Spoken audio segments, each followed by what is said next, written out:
According to a draft copy of a Department of Homeland Security report, there are very real lethal threats that American citizens face on a regular basis. Unfortunately, it's not Russian misinformation, as the establishment Democrats want you to think. It's not MS-13 or Antifa, as Republicans want you to think. The number one persistent lethal threat to American citizens, and I say that way because that's how they phrased it, persistent lethal threat to American citizens is white supremacists.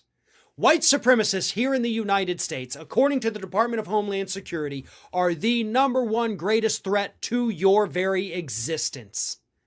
Meaning, out of all the other groups in this country, out of all of the foreign groups, including those foreign terrorist groups, you're still far more likely to be killed by a homegrown white supremacist than anyone else.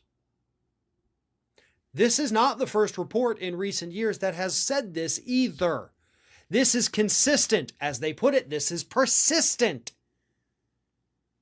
That white supremacists pose such a massive threat to our very way of life here in the United States. And they will continue to do so, according to this report, throughout at least the early part of 2021, if not further down the road. But what's interesting is the fact that they're a greater threat to us than all of the other groups that Republicans have been telling us to be afraid of for over 20 years. You know, look back at 2004, the election. 2004, Bush versus Kerry. We had the Bush administration, the Republicans, the Fox Newses, and the Rush Limbaughs telling us that if we vote for John Kerry, Al-Qaeda is going to come over here. Al-Qaeda is going to view us as weak. They're going to attack us because they know John Kerry and the liberals, they're too soft. They're not going to do anything. So we will be at the mercy of Al-Qaeda if John Kerry wins. 2008, same thing. John McCain out there saying Barack Obama was soft. He was weak. We're going to be at the mercy of these foreign terrorists. 2012, similar situation, except then it started to evolve in ISIS.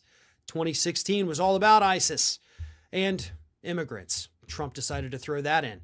2018 was all about the fear of immigrants, and now 2020 is all about the fear of the riots and the protests taking place in less than half dozen American cities. That's not a real threat to you. But white supremacy is. Immigrants, and this is in the report, immigrants are not a big threat to you, but white supremacists are. Terrorists from the Middle East are not a threat to you, but white supremacists are.